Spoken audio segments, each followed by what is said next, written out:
my beloved Boss Mike Cervera.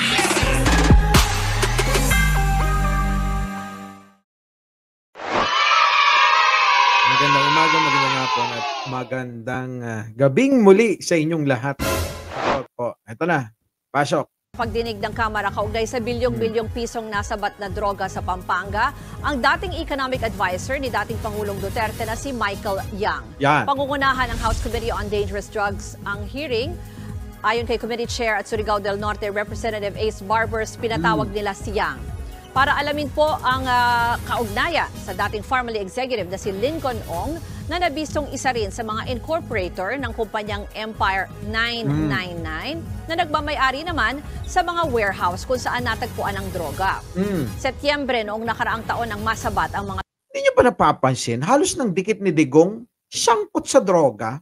Na para bang lahat na lang ng nakadikit kay dating Pangulong Duterte, sangkot sa droga.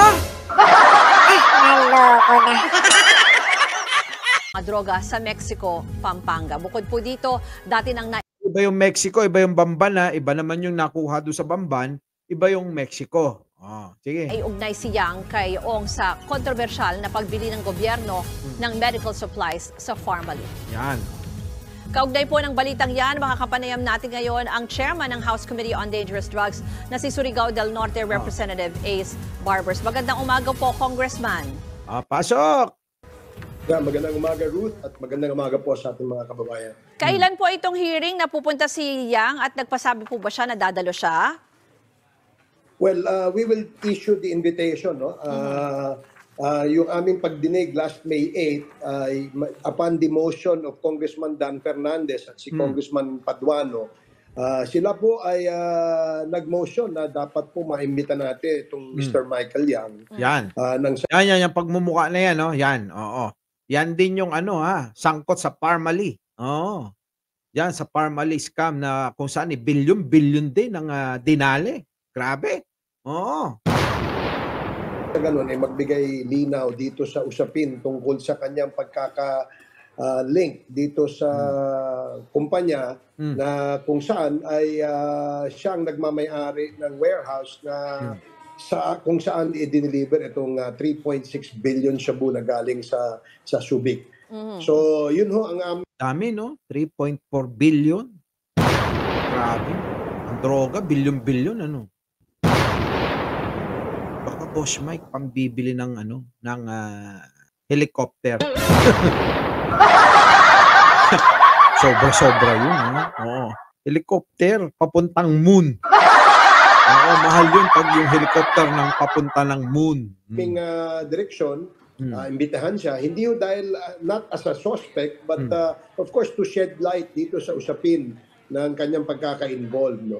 Ang gusto lamang po naming malaman kasi dito, doon sa mga dokumentong nakita namin na kung saan itong kumpanyang Empire 999 ay shareholder o meron ding pagmamayari sa iba pang kumpanya na kung saan marami pong mga Chinese names that are involved and apparently are owners of this same corporation. So gusto namin makita, mukhang intertwined mukhang dikit-dikit at gusto natin malaman kung ano yung nasa likod nitong pagmamayari nitong mga kumpanya nito.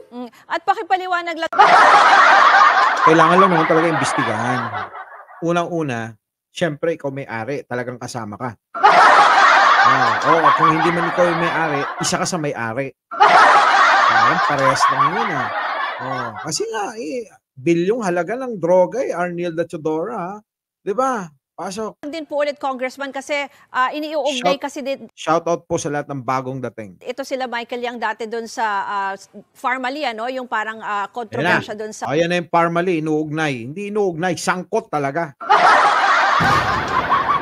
Bago tayo tumuloy sa mga hindi pa nakakapag-like, share, subscribe sa aking walang kakwenta-kwentang channel.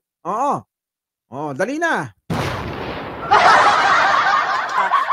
Sinasabing may corruption dun sa pagbili ng supplies nitong COVID pandemic. Paano nyo po may re-relate po yan dito sa hearing nyo ngayon? Well, wala ho kaming pinag-uusapan tungkol sa family, Ruth. No? Ang aming ano dito, itong pagkaka-involved ng kumpanyang Empire 999, certain Mr. Willie Ong, who owns the majority share dito sa kumpanyang ito, na kung saan ay meron din po siya mga interest in other corporations na kasama dyan yung Mr. Lincoln Ong. Kung natatanda natin, yung Lincoln Ong, interpreter yata yan ng Michael Yang, no? Yes. Meron din hong meron hong involvement din itong Mr. Willie Ong doon sa kumpanya na kung saan ang mga ibang kasama niyang shareholders ay yung Henry Yang, Jack Yang, Eddie Yang, Helen Chua, and all others Chinese nationals, no? Alam mo, Ruth, ito medyo masalimuot ng konti, no? Hindi, wala ho kaming inaakusahan pa sa ngayon, no? Ang gusto naming malaman, ano ho ba yung pagkaka-involve nitong mga kumpanyang ito dun sa pagpapadala o pag-i-smuggle ng droga. Kasi isa na ho inakita natin, no? Yung warehouse dito sa Mexico, Pampanga, na ang may-ari ay yung Empire 999, doon ho nakita, doon ho dineliver yung shabu. Na 3.6 billion po ang halaga. Yung sinasabi niyo earlier, Congressman, na this is just more than an issue about illegal drugs na po? That's right. That is correct, no? Kasi nga, gagaya nung nakita namin, bukod sa issue ng droga, abay, meron din palang issue ito, maaaring national security issue na rin ito. Bakit? Marami pong mga Chinese nationals na bumibili ho ng daang-daan ektarya na lupa dito sa atin, no? Ako po! Kita nyo, no? Baka sa susunod, puro incheck na lang talaga yung nandito. Siya bagay. Marami talaga mga incheck na mayayaman dito sa Pilipinas. Yung mga nauna, yung mga sinaunang mga incheck na nandito na sa Pilipinas, ayan, punta kayo sa Ongpin, punta kayo sa Binondo, di ba? Yung mga negosyante dyan, yung akala nyo piso-piso lang yung tubo, kita nyo. Di ba? Pansinin nyo yung mga incheck. Yung mga anak nilang maliliit, nandoon na sa tindahan. Pinapractice na nila. Di ba? Ang mga Pilipino, hindi. Yung mga anak, nandun sa pasyalan. Ang mga Pilipino, hindi. Gusto lagi masaya Di ba? Ang mga incheck, bihira lang yan. Ang style niyan, magtatrabaho yan maghapon. Kasama buong pamilya sa tindahan. Pagka natapos yung maghapon, sabay-sabay yan, magdi-dinner. Pupunta sa restaurant na gusto nila. Sa masarap na restaurant, doon sila sama-sama. Ganon ang style ng karamihan ng mga typical na incheck dito sa bansa.